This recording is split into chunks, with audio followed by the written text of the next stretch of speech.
తాకట్టులో ఉన్న బంగారాన్ని విడిపించి ఆ రోజు ఆన్లైన్ రేటుకే మేము కొంటాం. Sharma gold company. నమస్తే, వెల్కమ్ టు సుమన్ టీవీ. నేను గిరిజ. ఇవాళ మనతో పాటు ప్రముఖ ఆధ్యాత్మికవేత్త డాక్టర్ అనంతలక్ష్మి అమ్మగారు ఉన్నారు. వారితో మాట్లాడిద్దాం. అమ్మ నమస్కారం. నమస్తే తల్లి. అమ్మ, అదృష్టానికి సంబంధించి మన ఇంట్లో ఉంచుకోవాల్సిన వస్తువులేంటి, ఉండకూడని వస్తువులేంటమ్మా తెలియజేస్తారా? అమ్మ, ఇంట్లో ఏవైనా శుభప్రదమైన వస్తువులు ఉండాలమ్మా. ఏది చూస్తే మనకి చికాకు కలుగుతుందో అవి ఉండకూడదు. ఓకే. తర్వాత మనకి తెలియదు దీనివల్ల చికాకు కలుగుతోంది అని చాలా మందికి. అటువంటివి కూడా కొన్ని ఉంటాయి. ఆగిపోయిన గడియారాలు, పగిలిపోయిన అద్దాలు, విరిగిపోయిన బొమ్మలు, విరిగిపోయినటువంటి సామాన్లు, ఇవి ఇంట్లో ఉండకూడదు. ఓకేమా.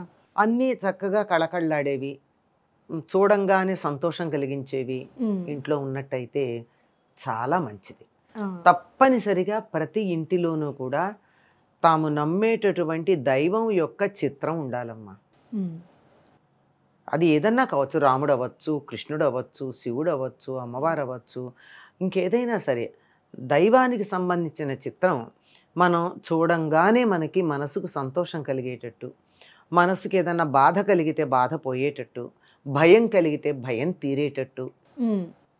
సాధారణంగా పిల్లల్ని అంటాం కదా మనం, భయం వేస్తుందంటే అదిగో హనుమంతుడిని చూడు, తోకతో కొట్టేస్తాడు, నీకు ఎవరి వల్ల భయం కలిగిందో వాళ్ళని తోకతో కొట్టేస్తాడు కదా, హనుమంతుడి వంక చూడమని చెప్తాం కదా. అంటే పిల్లలకి అది చెప్తున్నాం, కానీ మనకు కూడా ఏదో ఒకటి ఉంటుంది, దేన్ని చూస్తే భయము, బాధ, దుఃఖం పోతాయో అటువంటివి తప్పనిసరిగా ఇంట్లో ఉండాలమ్మా. అలాగే పనికిరానటువంటివి ఏమి ఉండకూడదు. పాత సామాను, చెత్త సామాను, చిరిగిపోయిన బట్టలు, ఇలాంటివి కూడా ఇంట్లో ఉండడం అన్నది దరిద్ర హేతువులుగా చెప్తారు. ఓకే అమ్మ. అయితే ఖచ్చితంగా ఇంట్లో ఈ వస్తువుల్ని పెట్టుకుంటే శుభం కలుగుతుంది, లేదంటే మనం ఉదయాన్నే లేచినప్పుడు కానీ చూసుకోవచ్చు అనే వస్తువులు ఏంటమ్మా? చెప్పాను కదమ్మా, దైవం ఏదైనా సరే మీకు నచ్చిన దైవం యొక్క చిత్రం తప్పనిసరిగా అది చూడాలి. నిద్ర లేవంగానే చూడడం అంటే మాత్రం చేతులే చూసుకోవాలమ్మా, అరచేతులే చూసుకోవాలి. అరచేతులు చూసుకుంటేనే శుభం. ఎందుకంటే దాంట్లోనే చెప్తారు కదా, కరాగ్రే వసతే లక్ష్మి, కరమధ్యే సరస్వతి, కరమలేతు గౌరీలే గోవింద అని కూడా చెప్తారు. ప్రాభాతే కరదర్శనం. దీనివల్ల చాలా ప్రయోజనాలు ఉన్నాయేమిటో తెలుసా? అది ఈ లక్ష్మీదేవి చేతులతో పనిచేయడం వల్ల శక్తి కావాలంటే ఇప్పుడు ఇది కదిలితేనే కదా ఏదైనా కదిలేదు, ఇవన్నీ వస్తాయని లౌకికమైన విషయాలు చెప్పడమే కాకుండా ఇవాళ లేచి ఎవరి మొహం చూశాను అని ఎవరిని తిట్టక్కర్లా, మనల్ని మనమే మన చేతులే కదా మనం చూసుకున్నాం. అంటే ఈ చేతులతో చేస్తే, ఈ చేతులతో చేసేవి చేతలు గనక నీ భవిష్యత్తుని నీ చేతులు నీ చేతలు నిర్ణయిస్తాయి, ఒకళ్ళని కాదు అని చెప్పడానికి చేతులు చూసుకోమంటారు. ఆ తర్వాత మీ ఇష్ట దైవం యొక్క చిత్రం చూసుకోమని చెప్తారు. పొద్దున్నే లేస్తే చూడవలసింది అది. ఇది చాలా ముఖ్యం. కొంతమంది ఇంకా వాళ్ళ పిల్లల్ని చూడాలని, ఇష్టమైన వాళ్ళని చూడాలని ఇలా ఏవో పెట్టుకుంటారు, అది వ్యక్తిగతం.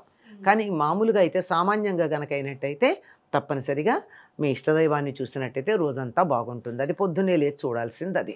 ఇంట్లో ఎక్కడ చూసినా ఆహ్లాదకరంగా ఉండేట్టు ఉండాలి. భయంకరంగా ఉండేటటువంటి డిజైన్లతో ఉన్న చిత్రాలు గోడలకు పెట్టుకుంటూ ఉంటాయి, అవి చూస్తేనే ఒళ్ళేలాగా జల్దరిస్తుంది. అట్లా కాకుండా ఆహ్లాదకరంగా ఉండే, ప్లెజెంట్గా ఉండేటటువంటి, అది ఆహ్లాదం అంటే అర్థమవుతుందో కాదో అని ఇంగ్లీష్లో చెప్తున్నా, ప్లెజెంట్గా ఉండేటటువంటి కలర్ కాంబినేషన్స్ ఉన్నటువంటి బొమ్మలు కానీ చిత్రాలు కానీ ఇళ్లల్లో ఉంటే బాగుంటుంది. ఓకే అమ్మ. అయితే మనకి ఈ మధ్య కాలంలో చూస్తే ఇళ్లల్లో కానీ ఆఫీసులలో కానీ ఆ తాబేలు బొమ్మ గాజుది ఒకటి తీసుకొచ్చేసి ఇంట్లో పెట్టుకుంటున్నారు. అండ్ అలాగే దీంతో పాటు ఎస్పెషల్గా చెప్పాల్సింది ఏంటి అంటే laughing Buddha. So laughing Buddha మంచిది, ఇంట్లో ఉన్నా లేదంటే గిఫ్ట్ ఇచ్చినా తీసుకున్నా కూడా అదృష్టం అని అంటారు. మరి అది ఎంతవరకు కరెక్ట్ అమ్మా? అమ్మ, దీని గురించి విశ్వాసాన్ని బట్టి ఉంటుందమ్మా. కొంతమంది తీసి గిరాట్టేయమని చెప్పినటువంటి వాళ్ళు కూడా ఉన్నారు. అది వాడు రాక్షసుడు, బుద్ధ కాదు, లాఫింగ్ బుద్ధ కాదు, కుబేరుడు అని కొంతమంది చెప్తారు. అదే బొమ్మని కుబేరుడు కాదు, అసలు తీసి బయట పారేయండి మీకు శుభం కలుగుతుందని చెప్పినటువంటి వాళ్ళు కూడా ఉన్నారు. ఓకే. అది ఉంటే మంచిది అని చెప్పినటువంటి వాళ్ళు కూడా ఉన్నారు. ఎవరి నమ్మకం వాళ్ళది, దానికి మనం అనగలిగింది ఏం లేదు.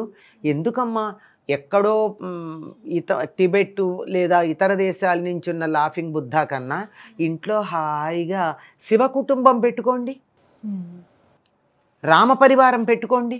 శివ కుటుంబం పెట్టుకుంటే ఎంత మంచిదమ్మా, చూడగానే తెలుస్తుంది.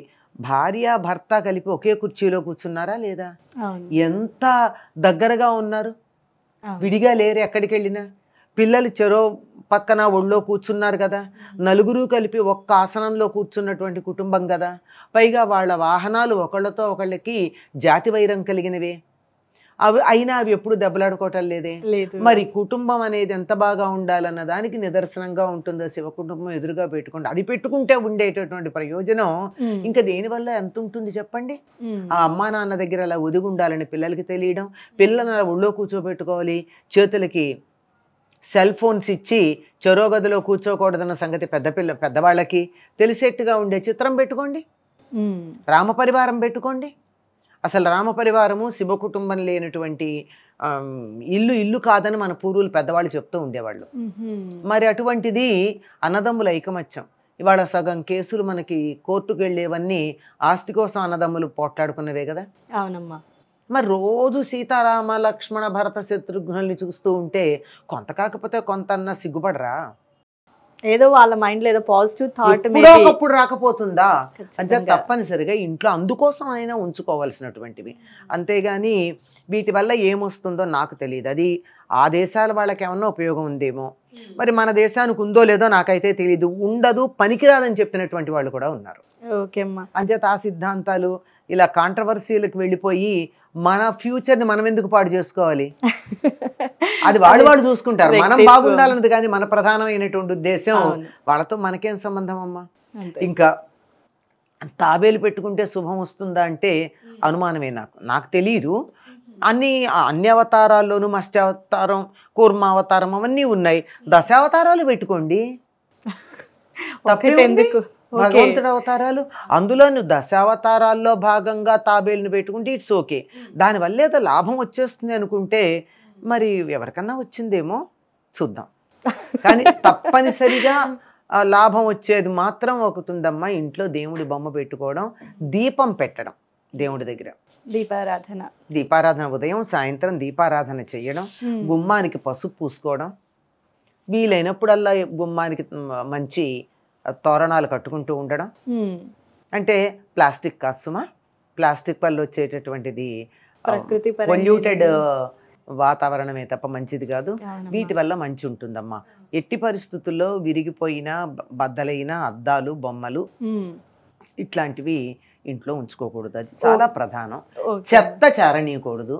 ఇంట్లో బూజులు దుమ్ములు ఉండకుండా చూసుకోవాలి. ఇది చేసుకుంటే చాలా మంచిదమ్మా. ఓకే అమ్మా. అయితే మరి వీటితో పాటు నెమలికల్ని ఇంట్లో పెట్టుకోవచ్చా అమ్మా? దేవుడు పట్టం దగ్గర కానీ, లేదంటే ఏదైనా మనం ఇంట్లో కానీ ఎక్కడైనా ఏదైనా ప్లేస్లో పెట్టుకోవచ్చా? పెట్టుకుంటే ఏమైంది, కృష్ణుడి బొమ్మ పెట్టుకుంటే కృష్ణుడికి నెమలి పింఛం పెడతాం కదా, తప్పనిసరిగా పెట్టుకోవచ్చు. తర్వాత దానివల్ల మంచి ప్రయోజనం కూడా ఉందని చెప్తారు. ఏమిటంటే కొన్ని రకాలైనటువంటి దుష్టశక్తులని ఆ నెమలి ఈకలు రానియకుండా ఉంటాయని, దృష్టి దోషం తగలకుండా ఉంటుందని, ఆ పిల్లవాడు జనముద్దు బిడ్డ గనక అందరూ ఎత్తుకుని ముద్దు చేస్తూ ఉంటే కృష్ణుడికి ఎక్కడ దృష్టి దోషం తగులుతుందో అని ఎప్పుడో ఒక నెమలి ఈక కొండ ముడిలో పెట్టేదట యశోదాదేవి. కనుక దృష్టి దోషం పోవడానికి నెమలీకలు చాలా బాగా సహకరిస్తాయమ్మా. ఓకే అమ్మ, చాలా చక్కటి విశ్లేషణ అందించారు. అసలు అంటే మామూలుగా చాలా మంది ఏంటంటే ఈ బొమ్మ పెట్టుకుంటే మాకు లక్ వచ్చిందనో కలిసి వచ్చిందని అపోహల్లో ఉంటారు. బట్ అయితే అయి ఉండొచ్చు వాళ్ళకి వ్యక్తిగతంగా. ఎట్లా ఉంటుందంటేనమ్మా, ఏదో ఒకళ్ళకి ఒక పని చేస్తూ గడ్డం గీస్తున్నటువంటి మంగలి అంటే కులం గురించి చెప్పట్లా, వృత్తి గురించి చెప్తున్నా, చేస్తూ అది కత్తి కొద్దిగా ఊడిన కొంచెం లూజ్ అయినట్టుంటే రాజుగారి తల మీద ఇట్లా అన్నట్ట, రాజుగారికి చేస్తూ ఆయనకి అంతకు ముందు తలనొప్పి పోయిందిట దాంతో, అంటే సరైన చోట తగిలింది. అందుకని అతనికి ఏదో కొంత బహుమానం కూడా ఇచ్చాడని చెప్తారు. అందువల్ల అందరూ అతన్ని కత్తితో కొట్టించుకుంటే తలనొప్పులు పోతాయా? ఎక్కడో ఏదో ఒకటి మ్యాజిక్ కాదు, అది ఏదో యాక్సిడెంటల్ గా అట్లా జరుగుతాయి కొన్ని. యాదృచ్ఛికం అంటారు, యాక్సిడెంటల్. అనుకోకుండా ఎక్కడ తగిలితే నొప్పిపోతుంది అక్కడ తగిలింది. సాధారణంగా మీకు తెలుసేమో, ఇలా కొంతమంది తలనొప్పిగా ఉందంటే ఇలా పట్టుకుని 2 వెంట్రుకలే జాగ్రత్తగా వెతికి తీస్తారు. అలా లాగంగానే వాళ్ళకి తలనొప్పి తగ్గుతుంది. అటువంటి పాయింట్ ఏదో ఉండుంటుంది, వీడు అనుకోకుండా అక్కడ చేశాడు. ఓకే అమ్మా. అలాగా దానివల్ల అట్లా జరిగి ఉండొచ్చు, లేదా కొంతమందికి కొన్ని జరిగి ఉండొచ్చు, కానీ అది అందరికీ సర్వసామాన్యంగా అని మాత్రం మనం అనుకోవడానికి వీల్లేదు. ఎవరి పర్సనల్ వాళ్ళది, ఎవరి ఇష్టాలు వాళ్ళవి. ఓకే, మా చాలా చక్కటి విశ్లేషణను అందించారమ్మా, ధన్యవాదాలు.